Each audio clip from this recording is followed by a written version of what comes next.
Just get the DeWalt. cheapest. No, this is what he told me. He's like, "You go get the cheapest, shittiest one because you're gonna drop it and you're gonna dent it and you're gonna break it, and then the tool that you spent hundreds of dollars on is gonna fall apart and stop working. So go buy the shitty one, break that, and then when you're a little bit older, and yes, this is what my dad said to a 30-year-old When man. you're older. When you're older, go buy the When- expensive drill." do you know how to use a drill? Yeah, dude. I installed um like floodlights, if you will, or outdoor lights to our backyard. I this is fine. So you used a drill one time. No, I'm trying to give you. I'm trying to think of examples of like when the drill I used was useful. But like I recently drilled a bunch of holes in my living room, thinking that I could put a TV, like mount my TV wall stand into it. And then as I'm drilling it, next thing you know, like, when all of a sudden you find the pocket and the drill just goes through, I was like, fuck. All right, that wasn't a stud. All right, let's go like 6 inches over. Oh, fuck, it's not a stud. So there are a Are you bunch of holes. mounting? Are you mounting into the drywall or just screwing things raw into the? No, I was gonna mount. I mean, I was going to. What I thought I was doing was I was going to drill a hole into the um, Yeah. stud. Did you have a stud finder or are you just Yeah, guessing? dude. Oh my god, I have. So I have a stud finder that is a piece of shit. First off, but I also like have a good sense of the knocking technique of like when it's hollow and when it's not. And then there's a third test, fun fact, that you could also do where if you're on the fence if something's a stud or not and you don't have the stud finder, go take a magnet. And if you run the magnet around it very slowly, your magnet will eventually find the nail that the drywall is nailed to the stud. And then that's another way to find a stud. Fun The fact for you. screw. Yeah. That's good. Well, I hope you eventually find a stud for your TV. No, TVs are shit. What do you watch on your TV? I want to go to the most shitcoiny thing possible. I mean, what was it? Anime. I love cartoons. I watched Rick and Morty yesterday. The new one? Yeah, dude, there's a new season, new episodes every Sunday night. And honestly, this was the first good episode in a while. I liked it. I haven't watched that show in a bit. I watched what's the last thing I watched? The last thing I watched was Eyes Wide Shut, and I was very disappointed. Is that on Netflix? I don't know. I think it's on Hulu, but Stanley Kubrick, famous film with Tom Cruise. It's supposed to be all like, I don't know, weird and fucked up, but it just kind of it doesn't take you to any place. It is kind of weird, and then it just gets boring and fizzles out. So do not recommend Eyes Wide Shut. I was sad. My girlfriend and I recently went and saw this movie called The Persian Version, and I So loved it. you went and watched a documentary about yourself. I mean, it's a story about a lesbian Persian girl going through a divorce. So I don't know how. It's like Bend It Like Beckham. Is it? I've actually never seen that movie. It's a good movie. It's freaky. Freaky. That's a weird thing to say about a children's sports movie. All right, we're 4 minutes in. Welcome to another episode of Bitcoin Q&A. Alex is trying to roast me because my girlfriend had to hire someone to build a fence. That's right. Well, I thought she was out there building a fence while you were doing a podcast. I thought I just hear all these power tools. I'm like, man, she should probably give her a hand with all that.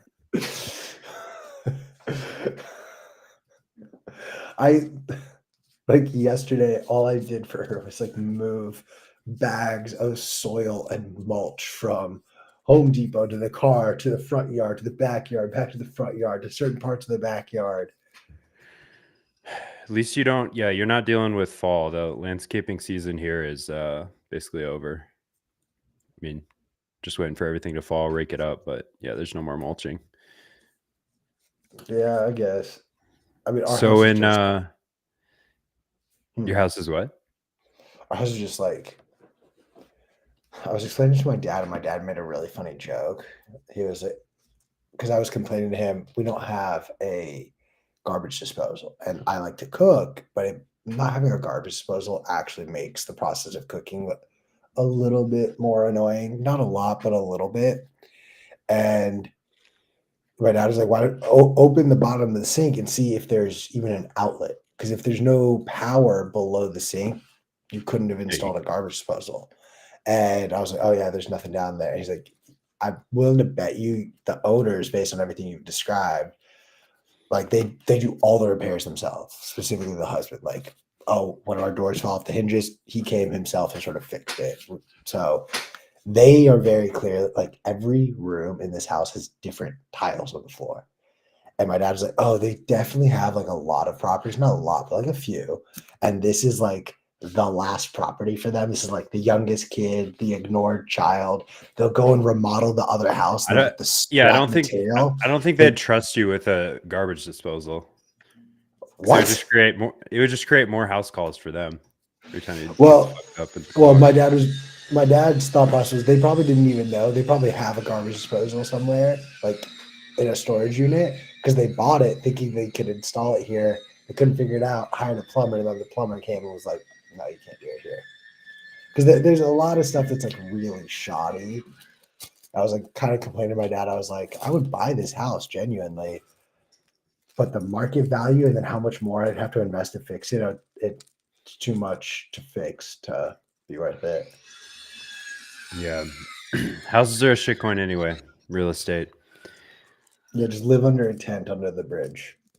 Yeah. That's the way Brilliant to do it. strategy. That's the way to do it. No, but you can comfortably rent for most of your life, I think. It gives you flexibility if you like to move around. But if you know that's your spot, maybe it's worth the investment. But Bitcoin's so cheap right now. How do you justify it? It is, but I try to justify it through this lens of this is money that I'm putting aside to go and make money elsewhere. Should we hit the first question of the day? No, let's pound these news stories. You have Break into the a news stories. What do we you got? wanna share your clip first? Oh yeah. Tino, can we cue up the clip of Mr. Biden blatantly lying about government spending? So I'm sick of this stuff. We have to talk about it because the American people think the reason for inflation is government spending more money. Simply not true. So I'm sick of What do you think, Q? Is that how inflation works?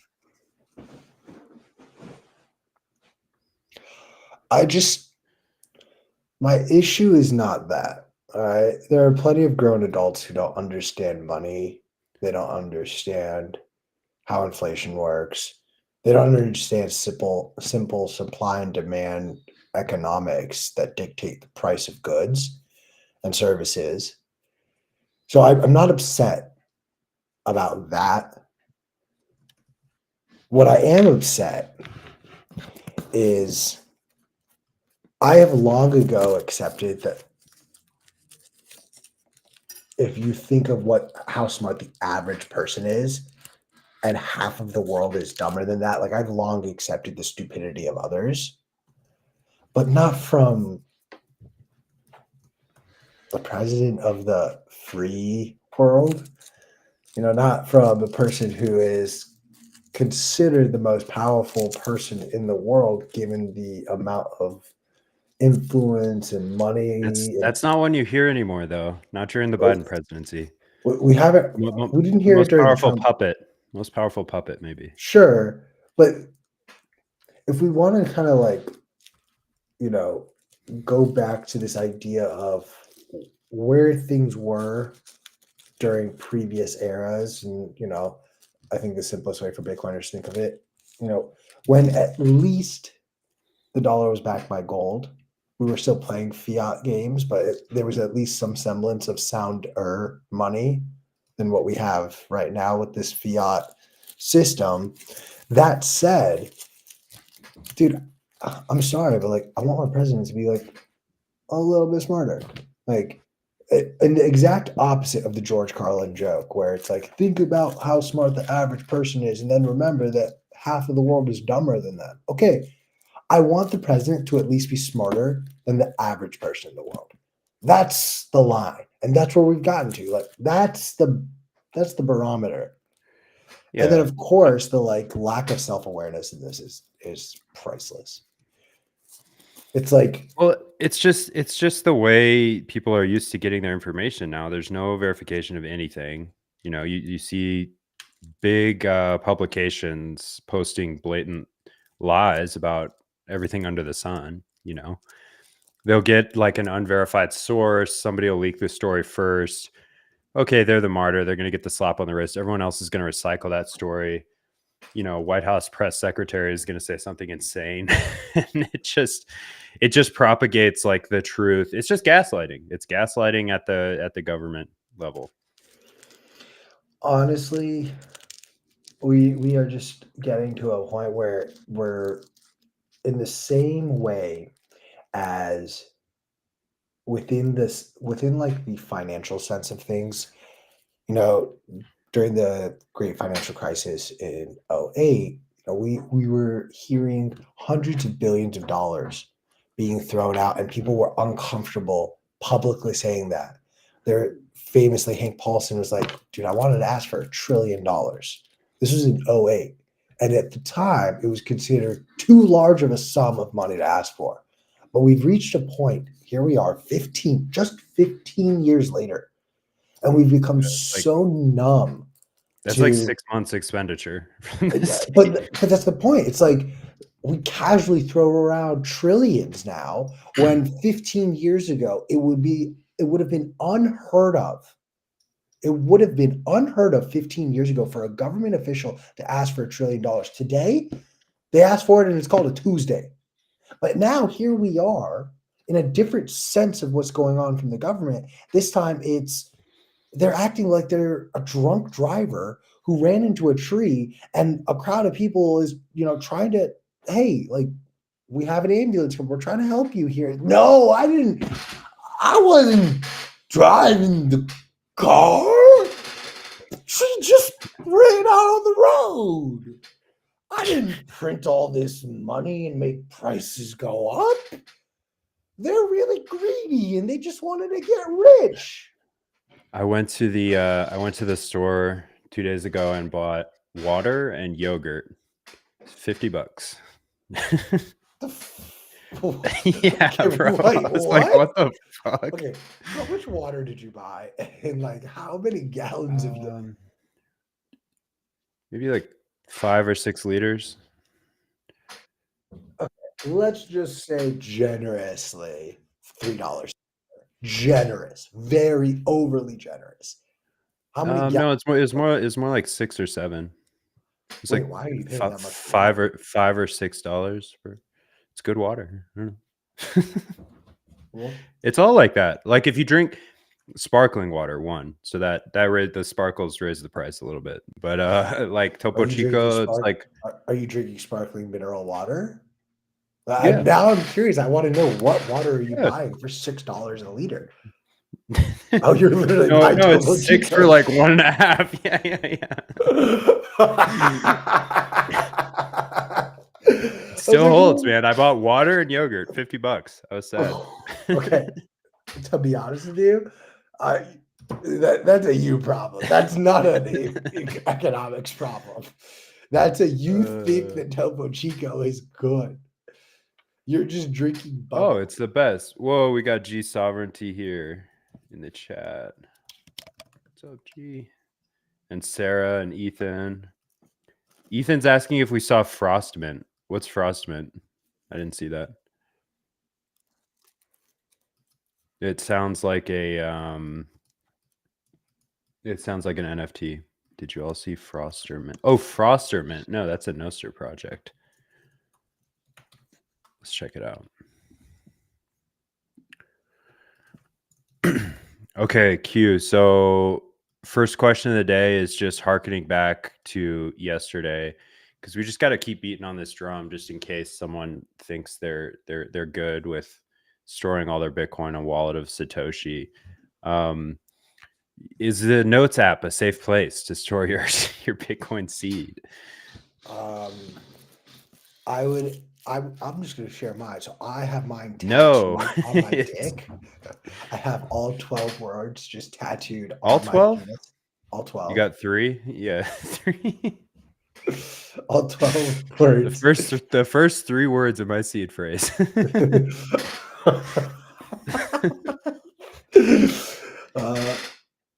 And another really fun one is, right next to where my wallet is hidden inside of Alex's safe in his home in I don't have a safe. southeastern Indiana, right next to my Ledger wallet is the passphrase to get it. That's how I like to store it. Is that not a good way? No. Well, the other option is then I would use my Notes app or Gmail. I'll just, I'll do that. I'll email it to myself. Can I send it over Facebook? You can. You can do whatever you like, but I'm just saying, I think when it comes to phones, it's best, especially if you're the person that travels around to a bunch of conferences. Like, it's fun to use Lightning at those events and stuff, but it's kind of high risk. I would recommend like bringing a different device with no Bitcoin things on it at all, to be honest. I make a point to like clear out my wallets, especially my phone. I will clear out my phone of any Bitcoin before I go to a conference. Like that is I'm not comfortable having more than like $100 on a hot wallet. I mean, I don't even whatever am I going to use it for? There's nothing to buy with Bitcoin. No, so what I've found that I like to do is, this works on honestly Strike or Cash App, but just like have some cash USD in either of those accounts. And then if I go up to a vendor and then they're like, oh, I give a discount for Bitcoin or Bitcoin only, I literally just go immediately buy the Bitcoin and then send it right away. So that's what's sick about these devices. If they fix the fee rate problem, you don't have to open Cash App at all. It just calls from, you authorize the handshake and it just calls from Cash App, tops off your Bitcoin balance. You don't deal with any addresses. Yeah, I need me one of those. So Jack, feel free to give Alex a couple extras to share with us. Get in the beta. You can get in the beta. It's still open. Is it? Ooh. Yeah. Maybe that's what we'll do, and then Cash App will actually sponsor the show. I don't think. I mean, I'm liberal. We meet the diversity quota. Like, they're woke enough to. And I'm liberal. I ain't no right wing cuck. Right wing cuck. I don't think I am either. Are you liberal? Do you? Is that how you define yourself politically? No. I define myself as sick of idiots. That's the best way to describe myself. Oh, you got to check out Nolan's new book, dude. I did see that. We should have him out next week. Did he send you a copy of it? No, but I saw that he released it. Yeah. Great. NPC management guide. Yeah.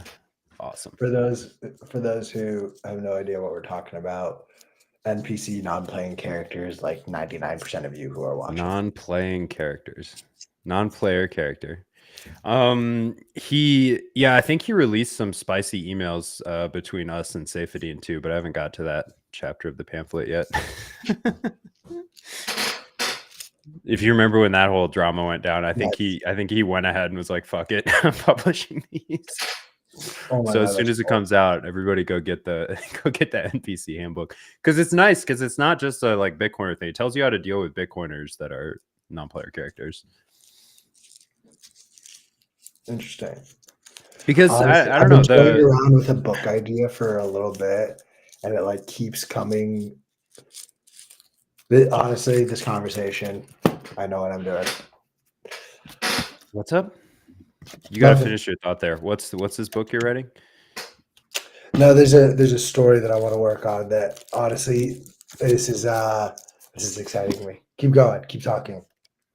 Are you eating candy? I just hear crinkling. Oh, papers. Yes.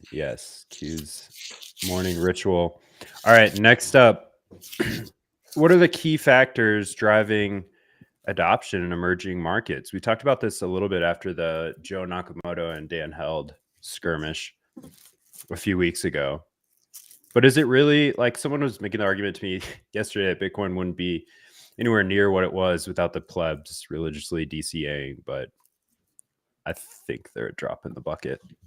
It's not hard to see kind of the differences in size being moved around and that effect on the market. But I'm just wondering what you think about it, Q. Is it kind of peer-to-peer or more top-down institutional news-driven FOMO that gets people in?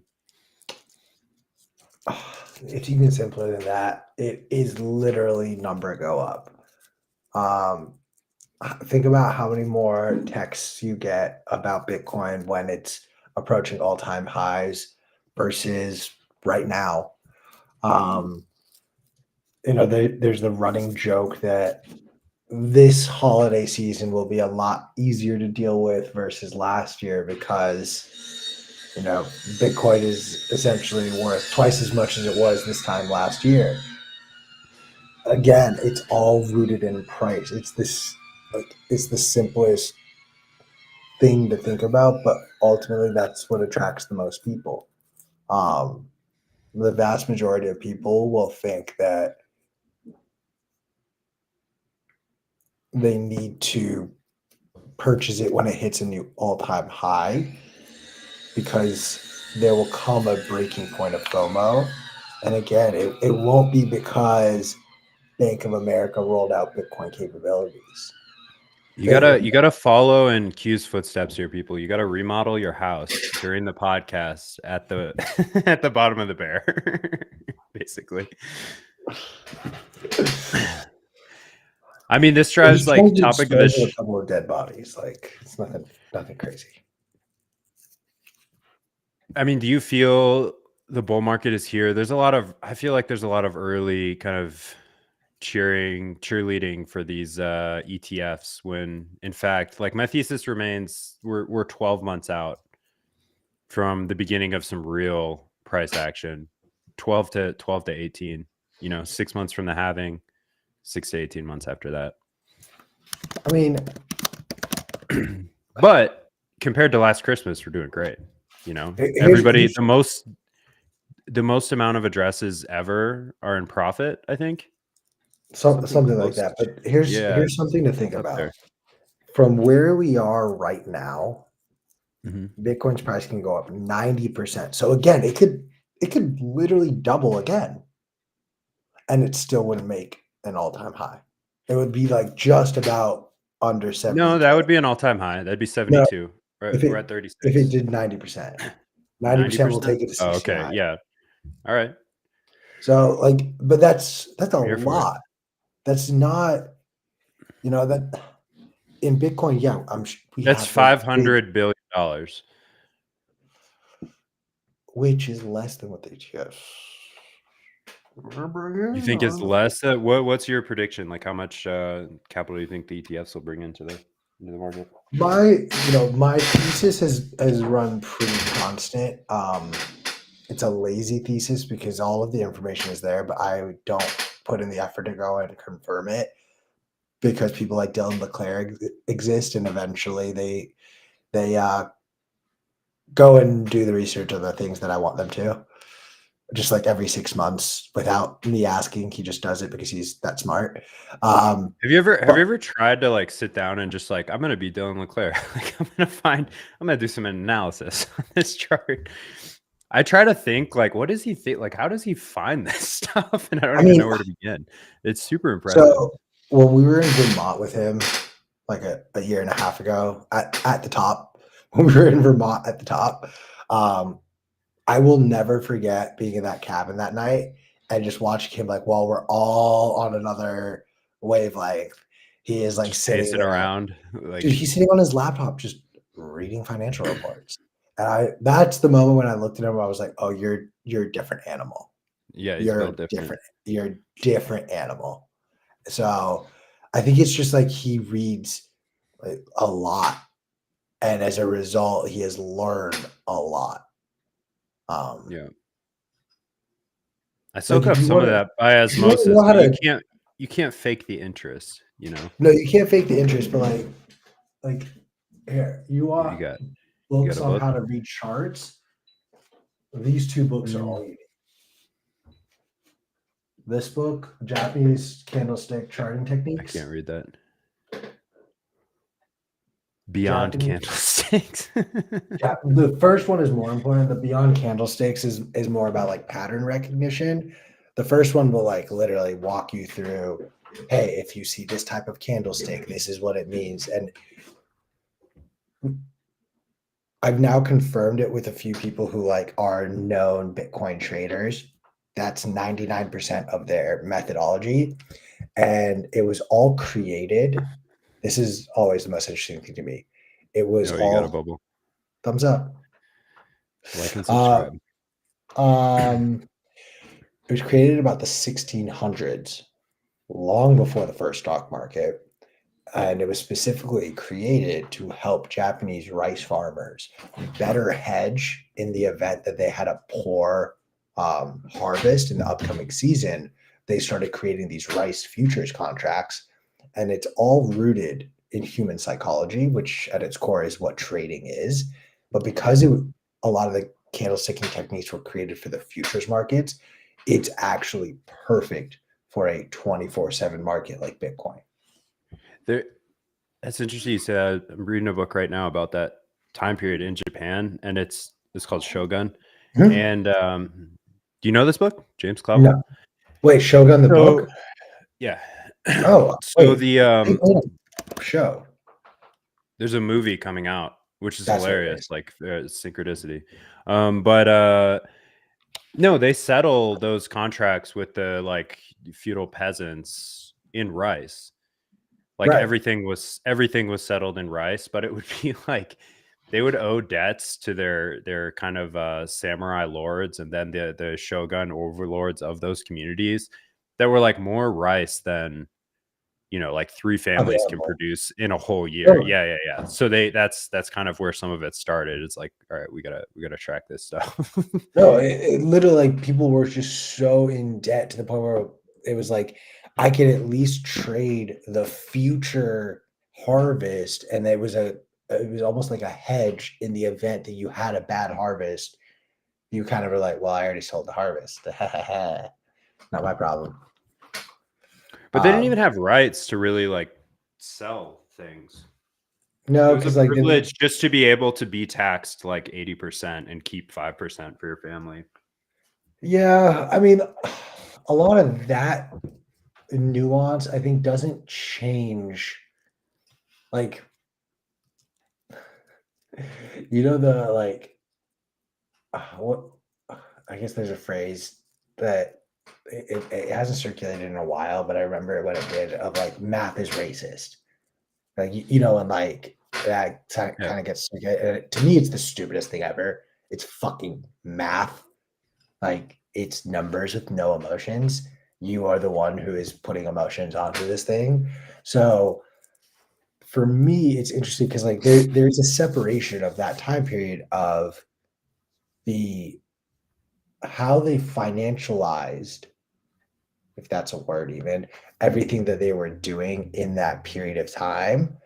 And regardless of what was going on and how it was done and what rules and confines they had to live with in the real world, the financial world that they created is still a working embodiment of what you see in modern financial markets. And that's like, this is a financial market that existed over 400 years ago. Like, there's no internet, there's no United States of America. Okay. There's no New York Stock Exchange. I don't even believe The funny thing is the banking system is still running on that infrastructure. Is basically akin to like the telegram.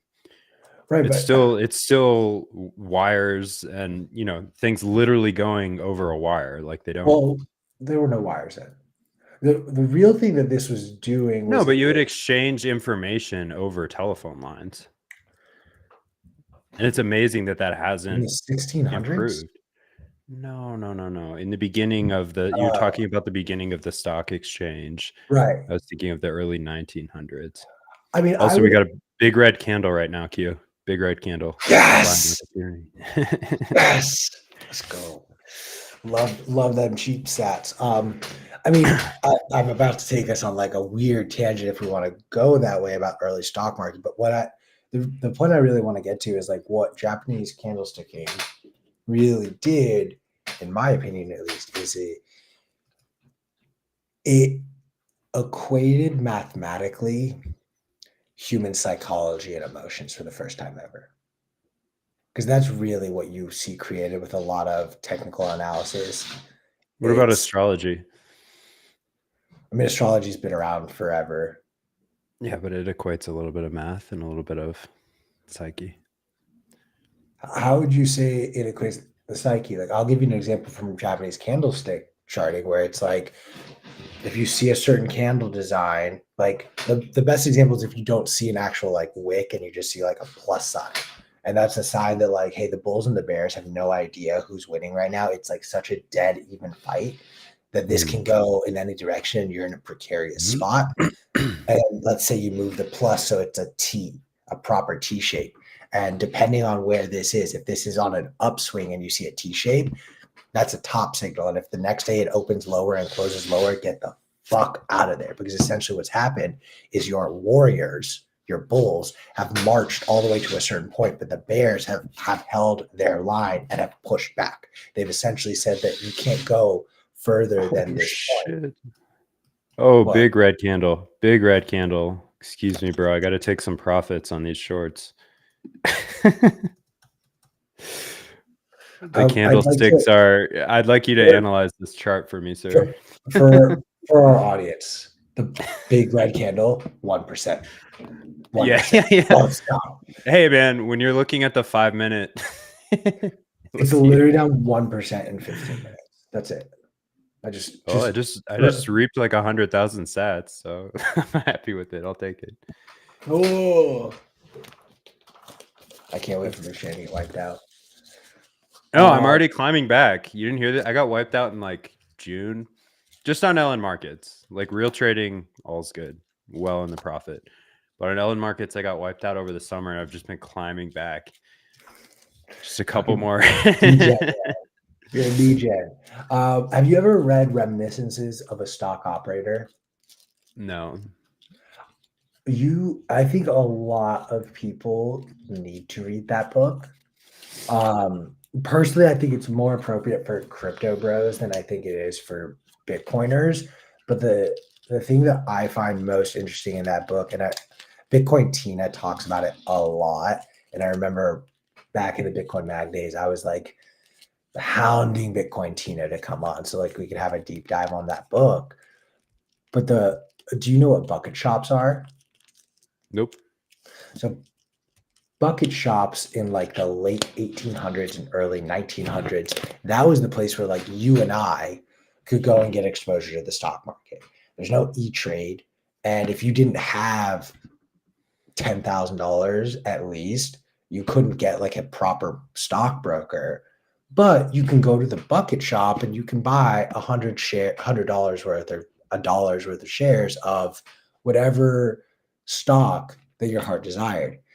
But this is the place in Sound and the Fury where Homeboy goes to yes, trade co. Yes. But the issue was, again, this is in the late 1800s, early 1900s, so there isn't any real communication on what prices. Right, they call them in on batches, right? By the hour. Or they have to call it. They call it in to the bucket shops. The bucket shop actually sets the prices. And there's a really famous story in Reminiscences of a Stock Operator where he's talking about how I was watching the operator and he was just being so strange. Like I put in my order and I saw he got the phone call from New York, but he was refusing to announce what the price was.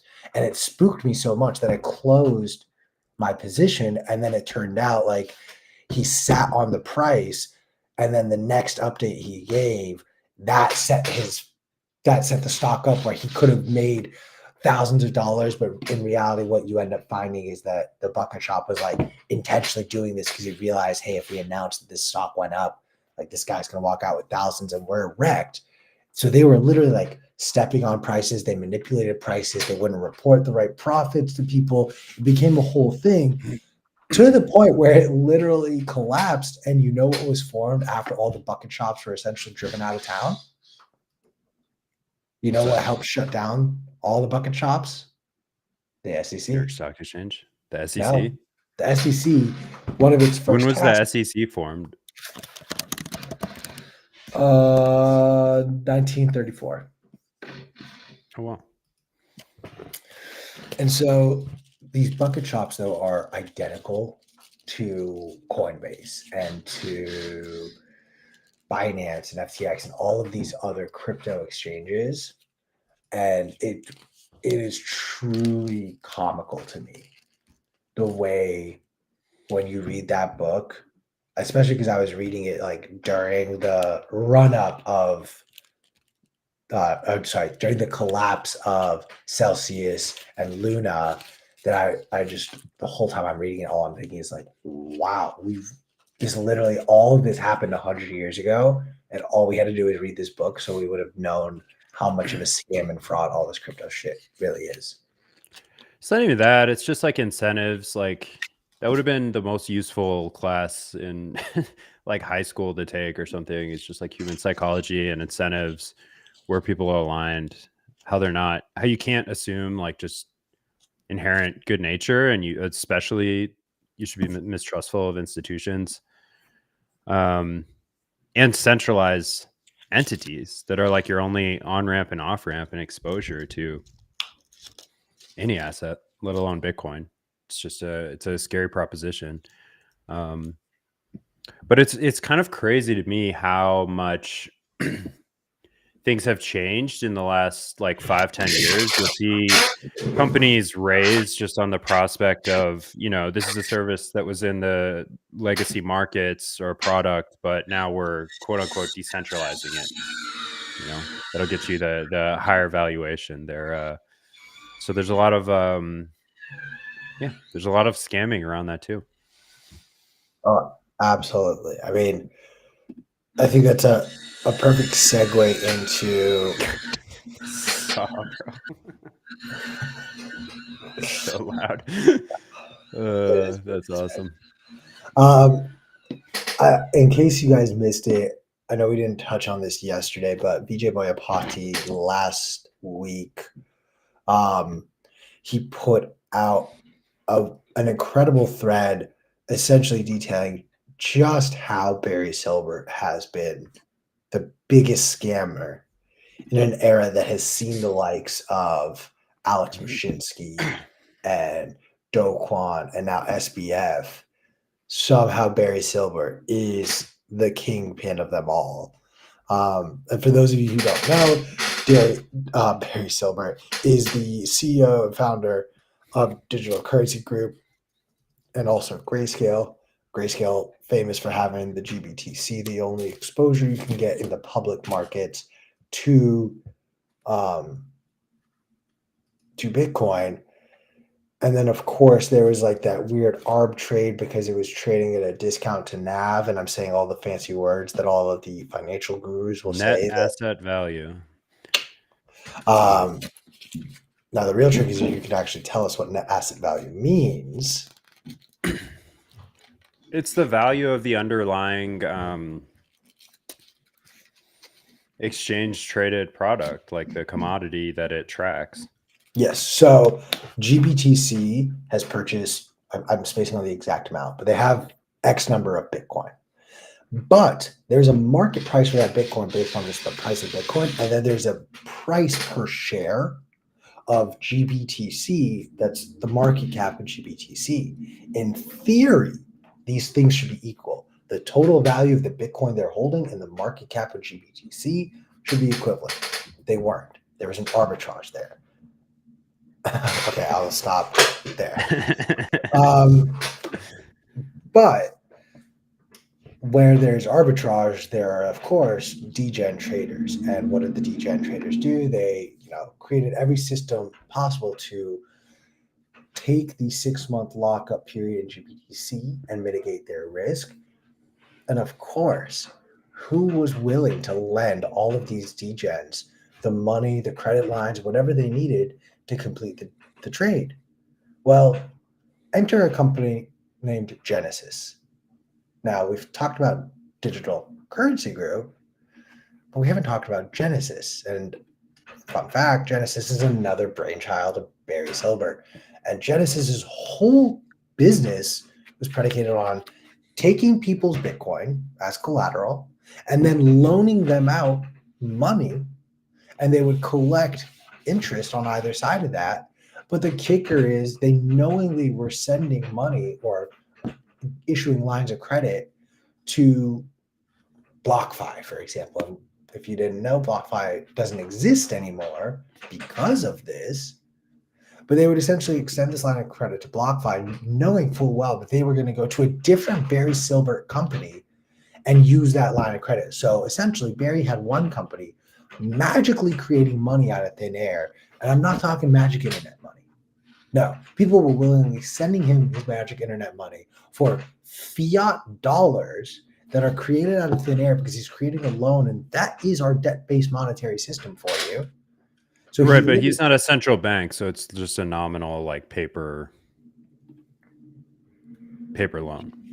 Is he creating actual currency, or is he creating numbers on the screen? Dude, if you go to Bank of America and you go take out a loan, they create that money right there. But Barry Silbert's not Bank of America. Right, but Genesis has a banking charter, so therefore they have the right to issue these loans. Got it. Okay, so it is a proper, Yes. Okay, currency. And so as a result, he is literally creating money out of thin air to give to people and businesses who are then in turn just going to go and turn around and give it back to him in a different business. Dude, this would make Pablo Escobar proud. The money washing system I just described. Truly. Well done, Barry. Well done. So where does he stand now? What kind of can he be charged for anything? Has he done anything illegal, or is this just kind of skeevy but normal, par for the course behavior? I think it really will come down to how the law is interpreted, but there is a clear conflict of interest, and you could create a case around that conflict of interest and then make claims of fraud as a result based on what information Grayscale was providing the entities that were receiving loans from them. Mm-hmm. And if something in that transaction could be deemed fraudulent, that is, I think, in my head, the first place I would go as far as a legal recourse. Keep in mind, my law degree comes from NBC and USA. So to put a bow on it, where does Genesis and Digital Currency Group stand today?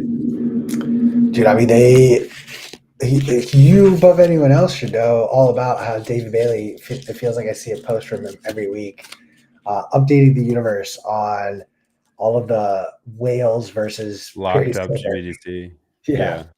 Yeah. So it's a lot of Bitcoin. I mean, this is something to just monitor right now. I think it would be foolish to make a claim about how this ends. In my opinion, this is only just beginning.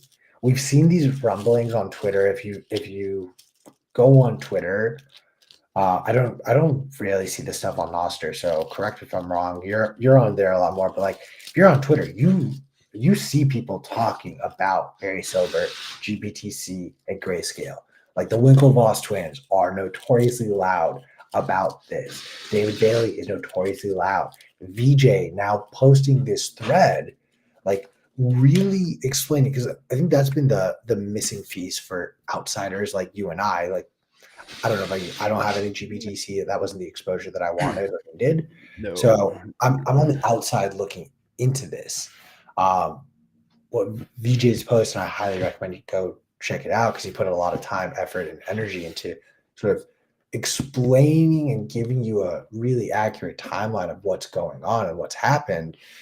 Ultimately, we are just beginning to see this get exposed. This is the equivalent of the moment where CZ posted about them liquidating their FTT positions, in my opinion. Like, it was very early in the FTX debacle, like kind of kicked things off. This to me was the early beginning, first inning. It was for sure, but it kind of fell to the wayside, especially in the popular narrative. And Barry's been able, I mean, despite, DB, a post from BJ, a couple other people, there's not a whole lot of noise around it. Like, there's not daily articles kind of tracking this thing. It doesn't hurt when you go on CoinDesk, right? Yeah. yeah. Exactly. Well, this is a good thread. I'm gonna have to run through this. Well done, VJ. Wow, big one.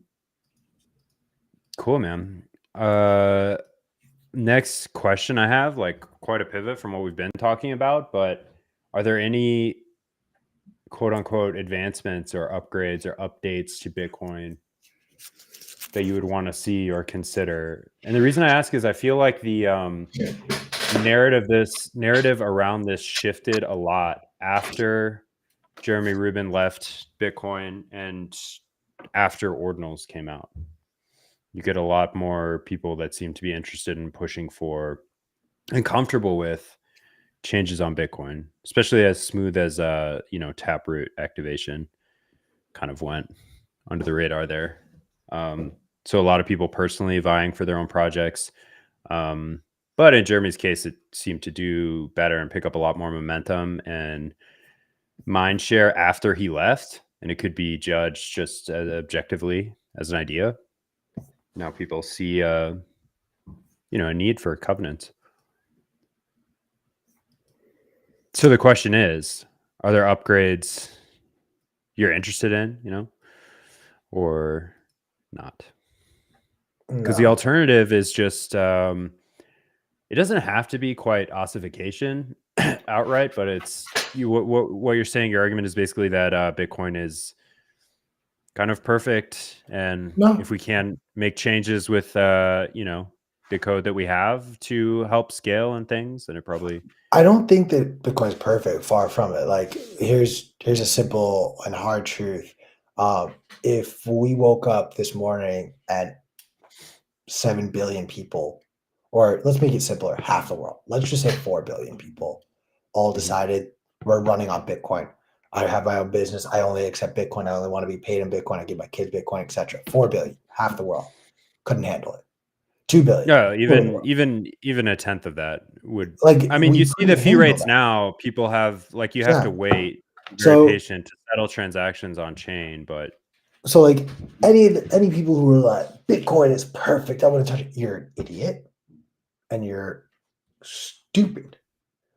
That said, I don't need to change or see the base layer have any changes. I don't need a new issuance schedule. I don't need faster issuance. I don't need longer issuance. Well, outside of Nakamoto consensus, we're talking about small tweaks that allow. So I would rather see more increased programmability, basically. On whether I'm not willing to rule out Lightning yet. I know that there are for sure limitations with Lightning, but whether it's the engineers of Lightning itself are like, I'm done with this. Yeah. But like I said, I think it can either be I'm setting it up so that it can be either, we continue to develop Lightning as the L2 that we want for mass adoption, or we do just scrap it and find a new way in to that system.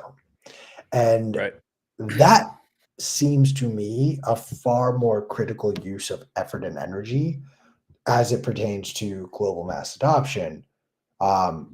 it may not actually positively impact number go up. It may actually have a negative effect on number go up if we all of a sudden create like the proper system to spend your Bitcoin so simply and so easily that people like McShane will just like, well, I'm just going to use my Bitcoin forever now.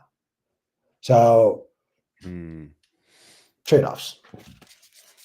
I think Lightning is like going the way of institutional B2B, especially, you know, you see Taro or whatever they changed their name to, and Lightspark making these essentially captured services, you know, because the average person is not going to run their own Lightning node. They're not even Bitcoin. I don't even run my own Lightning node. Like, there's not, there. I don't see a reason for it. It's hard. I don't want to FUD Lightning, but I would really like to see more competition. And not being a builder, it's hard because you're just kind of in a position of having to trust other people. Not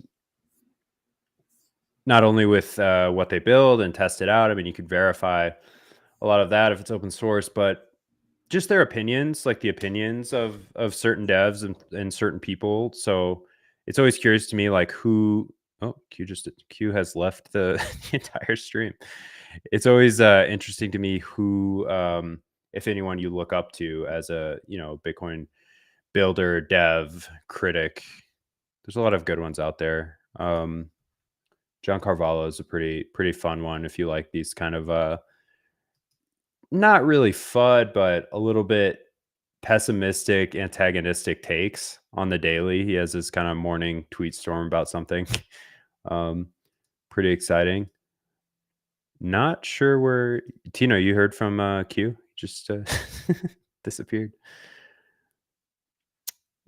But I don't know. I'm curious to see what comes out of BitVM. It seems like a lot of it would probably be a long time before we see a product or services, a year or two before people can actually start using things that are built there. It becomes computationally intractable really fast, like this sort of call and response. It's like, yeah, you submit and then you verify on chain. Like this is a tough one to explain. The contracts that are proposed, but everything is computed off chain. So that's why it's feasible. It's possible to still, you know, build products and services on it. It's just going to take a lot of hosted computing power. I mean, someone has to spin up those servers free, and it's not living on chain and bogging down Bitcoin.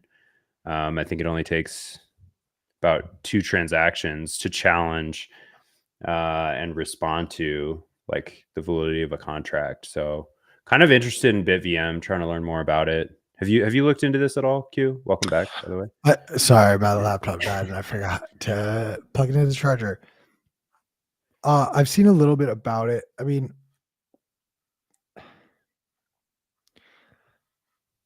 it essentially would allow altcoins to be built in a different way than drive chains. Would that be the easiest way of? No, it's not about altcoins or side chains. It's just about doing computation in a way that can be challenged and verified or debunked on chain. So you do whatever you want at the level of bits off chain, right? And then you try to verify things on chain with the source of truth. The problem I was explaining when you're gone is that like you're gonna have to host all that computation yourself, whatever it is you would like these contracts to be. It could be altcoins, it could be side chains, it could theoretically be anything. It's computation itself. It's, you know, it's binary. But it remains to be seen what kind of products are going to get momentum behind them and be presented as like viable BitVM services to the community. So interested to see. That's like one potential solution, but even like the early days of Lightning, I mean, it took like 3 or 4 years for people actually start using it.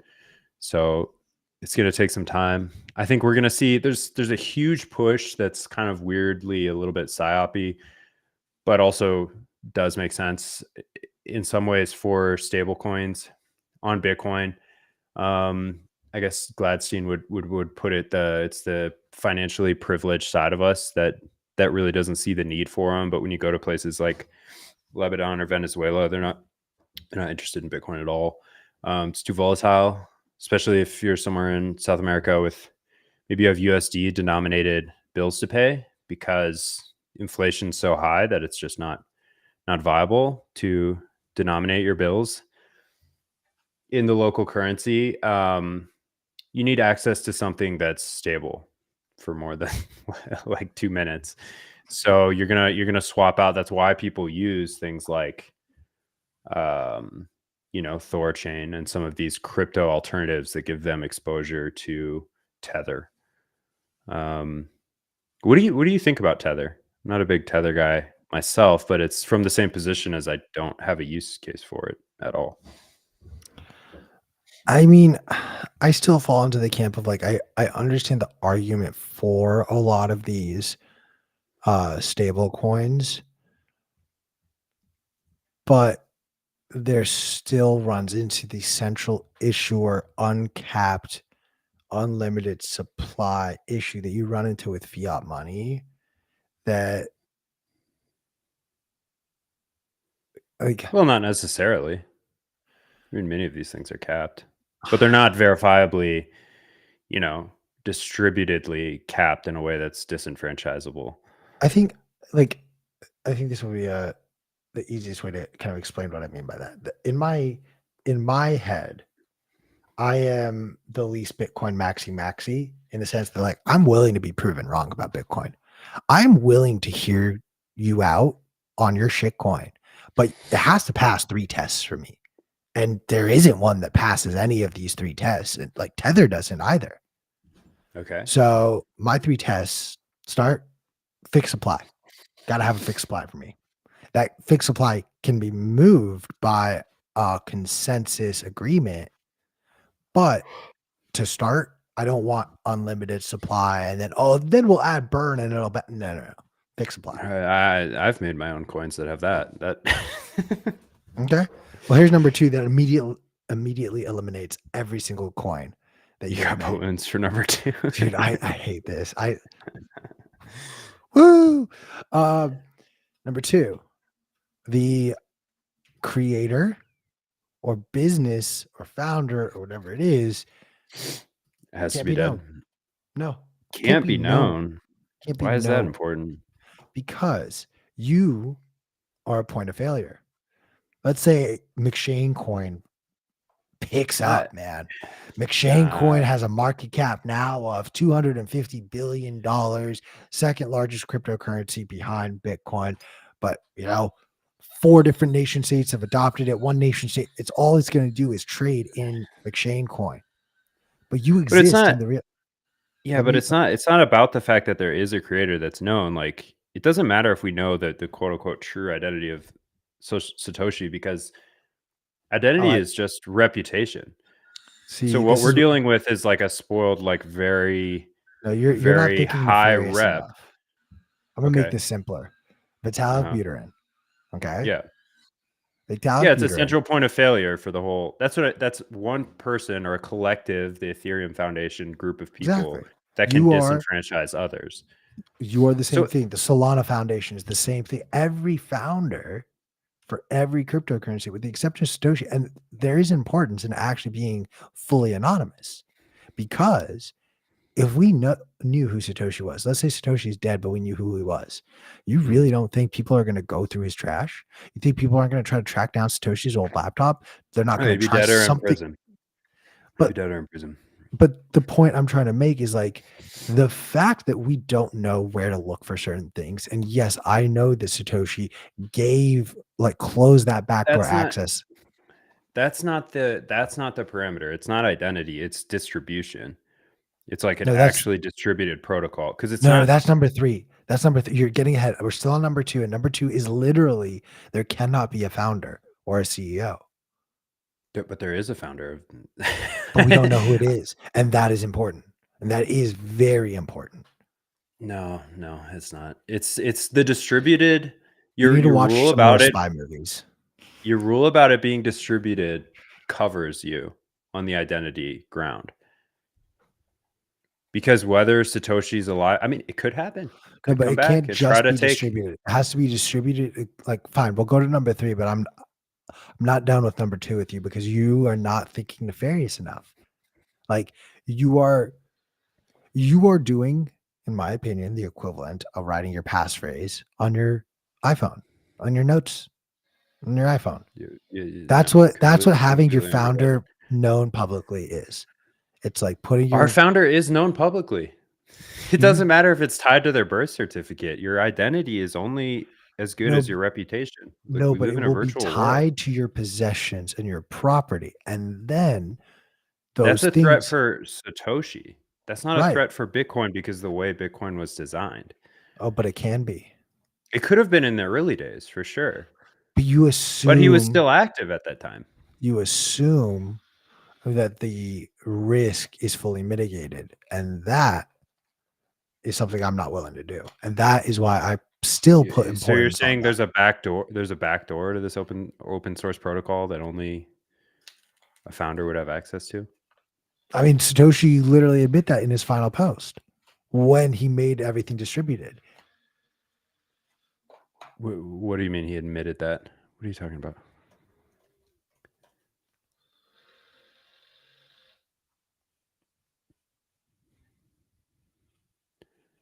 I don't disagree that part of why he left the project was to, potentially avoid threats to himself and maybe the protocol as a whole, but those were early days. If you get past that hurdle to something distributed with like ever increasing expense for the attacker, like you've mitigated the centralized risk because there aren't backdoors if it's an open source protocol.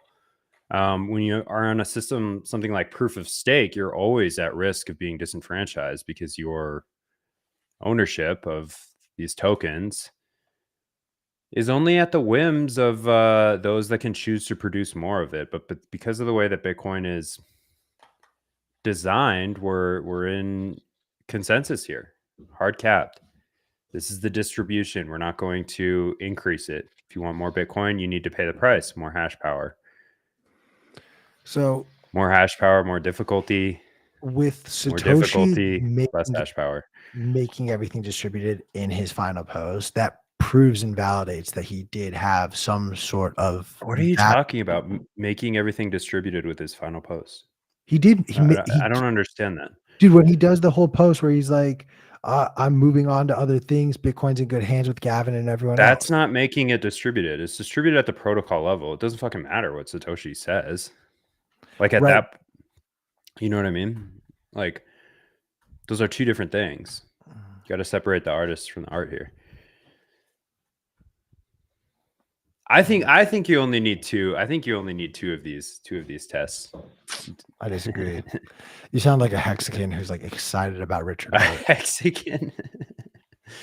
Oh man, haven't heard from him in a while. He finally blocked me after I received many death threats and doxings from his clan of Hexicans. Yeah, I mean, I've never met one in real life still. I don't think.